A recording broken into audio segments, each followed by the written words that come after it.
Southeast Radio's Business Matters with Karl Fitzpatrick. Southeast Radio. Well, the Duck restaurant at Marlfield House has won many prestigious awards since it was established, and now for one weekend only, it is coming to Wexford Town. Greg Murphy from the Duck restaurant joins me now to tell us more. Greg, we'll be discussing your exciting plans to create a pop-up restaurant in Wexford Town. But first, perhaps you can remind us about the story behind the Duck restaurant at Marlfield House. Yeah, sure. The Duck was opened back 4.5 years ago now, and it's on the grounds of Marlfield House. And there were old outhouses, I suppose, and Laura and Margaret, the directors here, conceived the idea to build a more accessible restaurant in terms of having greater scope for the surrounding area in terms of price point and offering and so on and so forth. And I think from the day we opened the doors, it's just taken off. Now, the restaurant's glowing reputation has been backed up by a number of prestigious award wins. How important are these award wins for you, Greg? Oh, they're great because I suppose they give you recognition, and obviously some of them, like the recent Georgina Campbell, it gives you national recognition. And it's always a huge coup to get an award from your peers. As well, from an advertising point of view as well, they're great because they're very prestigious organisations that you get these awards from. So yeah, they're hugely important, especially in our business. Certainly you get your ears pricked when you hear someone wins an award. So yeah, hugely important. Now, the Duck restaurant is launching a pop-up restaurant in Wexford Town during the upcoming Opera Festival. Where will the pop-up be located, and how many people will the premises hold? So we are temporarily taking over the Trimmers Lane Cafe, which is in Selsker, which is a fabulous area location-wise for the Opera Festival. So we're taking that over on the Saturday, Sunday, Monday. So Saturday the 26th to Monday the 28th. And we're going to do 3 sittings each. We're going to do 3 sittings each day. Reservation only, 1 p.m., 5 p.m. and 8 p.m. And we can hold probably about 30 to 40 people per sitting, obviously depending on what size table is booked. Probably a little bit tentative about it because obviously it's the first time we've done something like this, but certainly we're really excited about it, and hopefully the people in Wexford will be too. What's the thinking behind this move, and is it an opportunity for you to test the market before considering putting a full-time restaurant into Wexford Town? Look, putting a full-time restaurant in there is an enormous undertaking, but certainly I suppose really it's just from an advertising point of view, and I suppose it's just to reaffirm that Gorey isn't a million miles away from Wexford as well.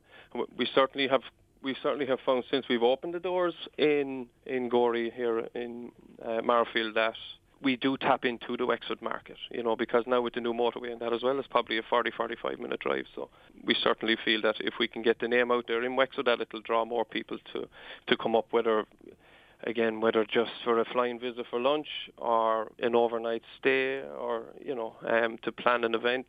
It's more accessible now than ever. So you want to tap into the Wexford market in that respect. Will you be offering the same menu to diners in the pop-up restaurant as is on offer in Gorey? We'll be offering, I suppose, a snippet of it for sure. The whole idea to do the pop-up is to give them a taste of what we do here. So I suppose it very much has to be in line with what we do here. So it'll be a reduced menu of sorts, but again, in order to make sure that we can stand over it, in a pop-up style restaurant. So yeah, so we'll have a selection of starters, main courses, and desserts of dishes that we do here. And certainly at the moment with it, we've just recently done a new menu change, so we'll be highlighting some of those in the pop-up as well. And in relation to that menu change, how were you inspired to change that menu, and what trends are you looking out for? I suppose, seasonality is very important, providence, and again, I suppose you're trying to keep your finger on the pulse, I suppose, of food trends as well, without becoming a slave to it. But, and all those things. But as well as that, we kind of found as well, being open now 4 years, we know what works and what doesn't work. And, we'd have certain go-to dishes at a certain time of year as well. We try to keep a backbone of the menu so that because we have so many regulars that they don't want to see too much of a change of a menu, but at the same token, it's a balance as well. You don't want to get static either, not change it. So all those kind of factors play a part. One of the major challenges facing the restaurant sector right across the country, of course, is staffing. How have you found that experience yourself? I think staff retention is hugely important in our business. For consistency, for harmony, it's hugely important. So, I mean, it's always a challenge, and especially in the industry at the moment. I mean, we've all heard about the chef shortages in the business at the moment, so that's something that we battle with, but we're lucky enough. I mean, we're lucky enough at the moment. I think it's a very attractive place to work. So, I mean, these are constant challenges. It's constant challenges to keep good people. When you have good people, other people want your good people. So, it's a constant battle, but no different to any other premises, I suppose. We've seen big names like Luna in Dublin close their stores recently, and lots of other restaurants closing their doors right across the country. Insurance is something that keeps coming up as one of the reasons why. What are your thoughts on the overall sector as a whole? I think, look, it's a very front-loaded sector to be in. There's an awful lot, I suppose, what the general public wouldn't see. There's an awful lot of hidden charges. Food is more expensive than ever. Minimum wages, obviously, is the highest it's ever been. So, I mean, there are an awful lot of hidden charges and costs involved, utilities, rates. So, I mean, it's great if you're successful and you're busy and continue to do so. But I've been in this business a long time as well, so I understand as much as anybody the pitfalls of it as well. And it's a very tough industry. You know, I mean, we always hear different statistics about restaurants opening and the success and failure rate of them. And I mean, it's all that and some. You know, I mean, because it's a very, very difficult business to not even necessarily to get into, but it's a very, very difficult business to sustain. It's a difficult industry to nail as well because of the competition, and I suppose you alluded to all the different factors as well that work against you with all the costs. Now, Greg, you alluded earlier to the fact that the Duck has a lot of repeat clientele, but how reliant are you on the tourist market in Gorey? Very much so. I think it's very accessible to South Dublin, and I spent a long time in working in Wexford as well. And I suppose I think Gorey has the luxury of being able to tap into that Dublin market, which is hugely important. But again, it's finding the balance as well. You've got to be very careful as well that you don't hone in on that market and then forget your local market as well. I mean, it's extremely important to find the balance between those two. You need it. I think in order to run a viable business, and certainly in hospitality, you do need that visitor market because you need that disposable income, and you need to. And again, in smaller towns and that, I mean, you rely on your peak times. I mean, if you maybe have the luxury of being in a big city, obviously the business is more constant, but certainly in smaller towns now, you rely on those peak seasons.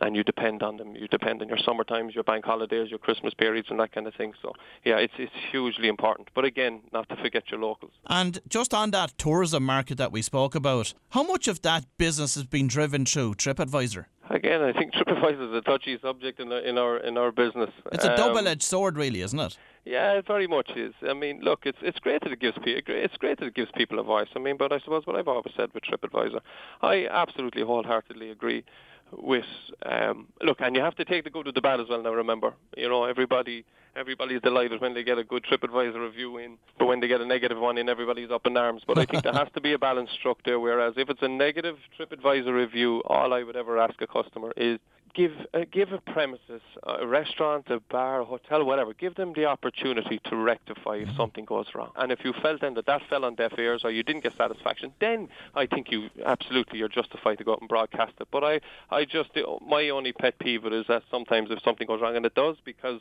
we're human beings at the end of the day, I just feel that, I feel a premises, because it can be quite scathing as well at times. So I think it's nice if a premises is firstly given the opportunity to rectify it. And then, like I said, if the customer doesn't feel they have satisfaction, then by all means, you know. But look, it's part of the territory now. It's a fair point you're making. From your experience, what percentage of people do give the restaurant the opportunity to put that wrong right? I suppose a lot of that is in your own hands as well. I mean, and how you set out your stall. You have to be very approachable, I think, to begin with. And I think then you give yourself that fighting chance. If you run an approachable establishment and your staff are well briefed to genuinely care about your customer, you can feel that off a premises. I think, Karl, you know yourself, if you're somewhere that you feel like your business is wanted, then I think people are more inclined. I think people are certainly then more inclined to bring an issue to you, and then in turn you'd have the opportunity to rectify it. So I think that begins with when somebody walks in the door of your premises. Well, if you've just tuned in, that was Greg Murphy from the Duck Restaurant, and we wish him every success with next week's pop-up restaurant. Southeast Radio's Business Matters with Karl Fitzpatrick. South